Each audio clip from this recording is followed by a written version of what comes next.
Hello, people, again. How's it going? Well, this will be on Genesis 1 to 11, chapters 1 to 11. I'm going to try to make this into a series. I'm still going to do the Mark thing, but I'm going to do something different. This right now is just going to be an introduction to Genesis 1 to 11. I find Genesis a very fascinating book. I like Genesis 1 to 11 because it is a history before a flood. It is probably a lot of reasons why archaeologists and other people are finding these mega structures that have been built and billions of dead things buried all over the earth, which would imply a worldwide flood, by the way. Um, Genesis, look, whether people like it or not, and they don't, in the beginning, God created the heavens and the earth. It's a very profound thought. You got to realize that most cultures, if not all, except the Jewish culture, has chaos just creating itself, the universe creating itself, literally nothing creating something, creating the gods, creating this, that, and the other. Genesis 1:1 literally is saying God did it. And no one else, nothing else. It just happened. It wasn't an accident. Evolution didn't create something. God literally spoke and it came into existence. That is the point of Genesis 1:1. It talks about, okay, this God, this infinite being who was before time, who's always existed, spoke and the universe came into existence. All other cultures don't talk about that. Their stories, their mythologies, their folklore don't talk that way. The Jewish mind, the Jewish had a very different view, a very different story about creation. And I'm going to discuss this later again too, but this is only be part one. Genesis and the 6 days of creation, I know it's not, I'm sorry, God did not use evolution. If God used evolution during his creation, he created death before Adam. And if there's death before Adam, then the gospel is pointless. That is kind of the point of the gospel, is because there was death after Adam sinned. Excuse me. A lot of people like to criticize Genesis 1 and Genesis 2 as if they're two different accounts. Well, they're not. If you read it carefully, and if you read it, most people don't read these things. Genesis 1 is an overview. Genesis chapter 1 is an overview of creation. From the very beginning to the creation of man, it talked about we will create man. We will do this and that. Right there is the Trinity. Right there in Genesis 1, chapter 1, there is a triune God having a conversation. It is there. Whether people want to see it or not, that is what's happening. It is the creation of creatures. Yes, dinosaurs did exist with Adam and Eve. But nothing. The problem is, I think people have it in their heads Jurassic Park. Or the Flintstones. I, in a lot of ways, think, have you ever seen the books or the movie? I think it's the movie, Dinotopia. That is probably what the world was like, probably before and after the fall, for some species of dinosaurs. Prehistoric life.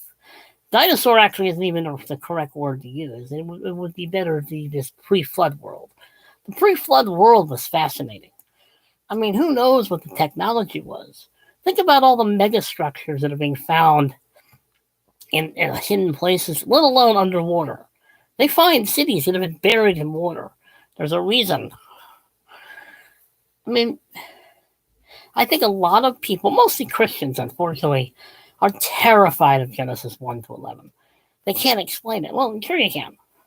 It was a very different culture. It was a very different created world. The flood destroyed not just the earth's surface, but weather. It literally reformed the earth. It recreated everything. Lots of water bearing everything will do that. I find Genesis fascinating. Gotta have my root beer, people. I'm fascinated by what the pre-flood world would have been like. It was the time of Enoch. Read the book of Enoch. Whether it's completely accurate or biblical, And parts of it are because it was mentioned in Jude, and then that's in the New Testament. So Jude obviously had read the book. He obviously knew the stories. Enoch existed. He was a real person. He didn't die. These are interesting stories. Methuselah living this 969 years. Enoch, Cain and Abel. Who was Cain's wife? Well, Cain's wife was his sister. Sorry, but that's if you're going to go by what Genesis is saying, Cain married his sister. Who knows which one? Because we don't. I mean, the Genesis says that Adam had sons and daughters. Doesn't just say he had sons. It says he had sons and daughters. This is just an introduction. I will be more detailed, and hopefully the next one. But it's interesting.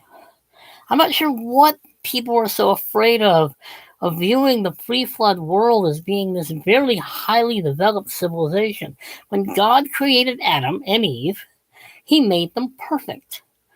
They didn't have all the problems we have now. They didn't have the sin problem quite yet. I mean, their genetic DNA was not completely corrupted completely by sin yet. It was going to be. The ancestors were, we are.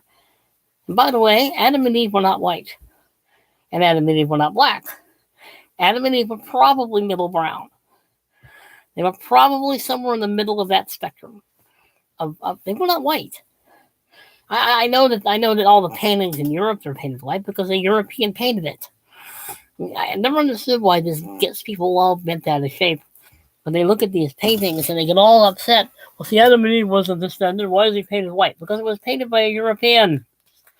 Not that complicated. I mean, this was the time of Enoch and Noah. Noah's a fascinating story. I mean,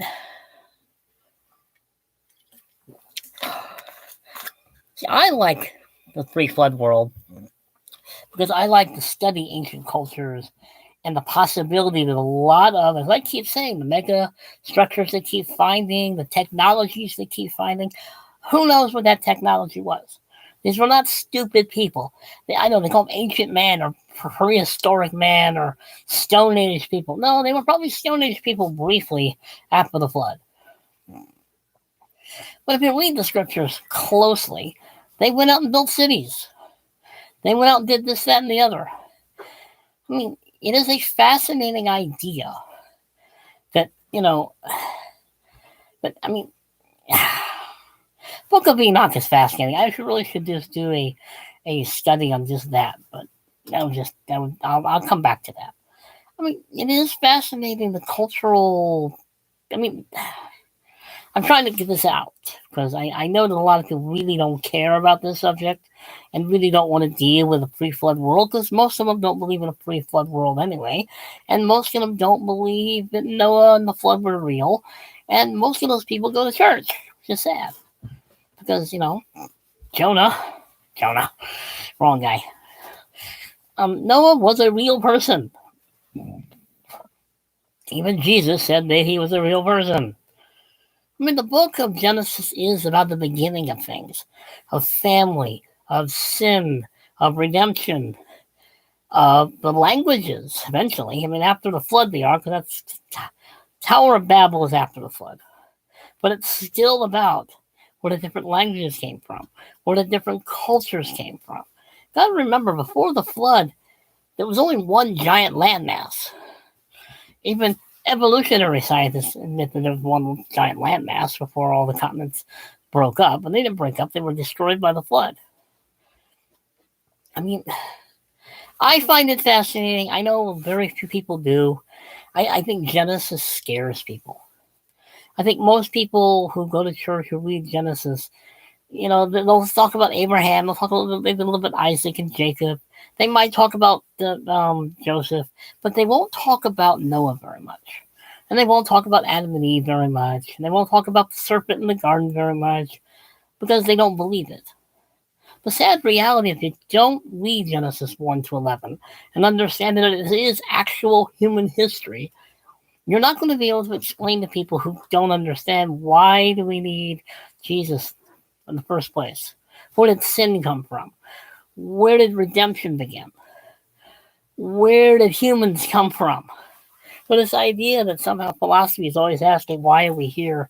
Where did we come from? Well, the Bible tells you why you're here or where you came from. I mean, to me, the subject is fascinating. It always has been. Look, I'm a Ken Ham guy. I've been reading Ken Ham books for 40 odd years. I will read, and I forgot his name. I just went to go through his name. Henry Morris. I've read the Henry Morris books. I've read the Creation Institute books. I've read all that stuff. I've also read Charles Darwin. I've also read The Origin of the Species. I will read science books on both sides, people. I'm not selective. I will read everything. I don't disbelieve evolution because it's, not in the Bible. I don't believe it because if you read just science books, it doesn't really make any sense how nothing became something, how all these creatures somehow evolved over eons and everything else. It just, there's something missing.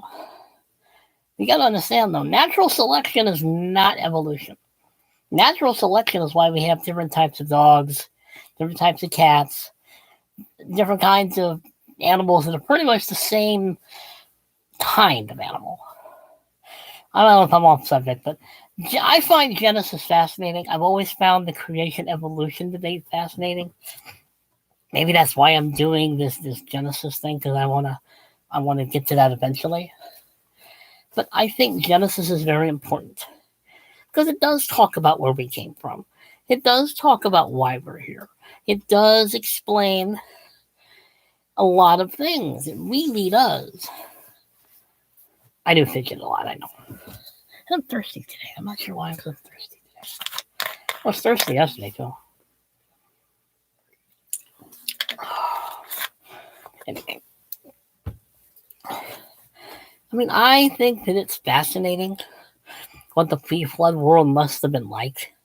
And I really do think if you want to know what it was probably like in some ways, the books or the movie Dinotopia is probably far more accurate. And it certainly is far more accurate than the Flintstones. It definitely wasn't Flintstonian. Flintstone's a cartoon. I mean, scientists really cannot tell you how dinosaurs or prehistoric life actually lived, looked like, acted like. They can guess, which is what a lot of science is now these days. But, I mean, why does it bother people so much that the order of creation is the way it is? God wants to do it that way. That's his priority. Prerogative. Why does the human mind think it knows better? And that pretty much is the reason why most people don't read Genesis 1 to 11 or care to, because they don't want to have to deal with, thinking questions, asking questions. I've read Darwin. I've said it before. I've read Darwin. I've read Huxley. I've read a lot of books on evolution. I've read books on creation. I'm sorry. Creation makes more sense. I mean, it just does. And the pre-flood world being, not this prehistoric world that evolutionists and archaeologists want to paint it out to be. I really do think the pre-flood world was quite fascinating.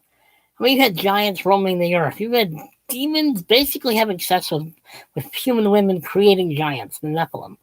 You had people living for a very long time. It probably has a lot to do with the weather conditions. God probably created man to live that long. I mean, the Genesis flood happened.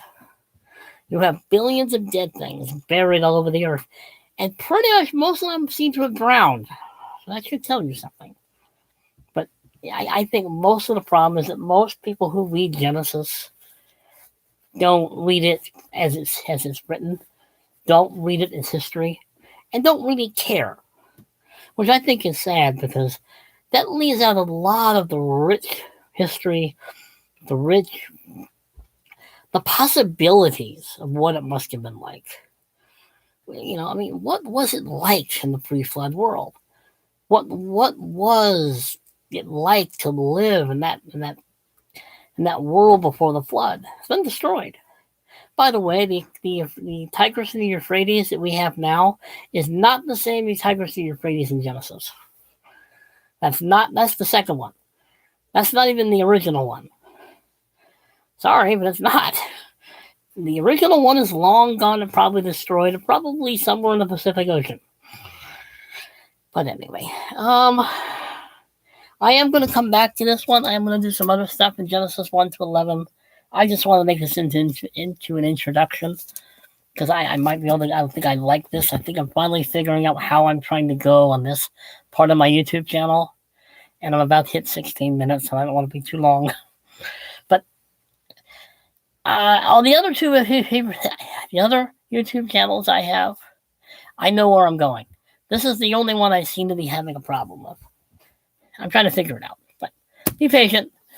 Please watch, subscribe, share, comment. Behave yourselves, people, because you know I'm never going to.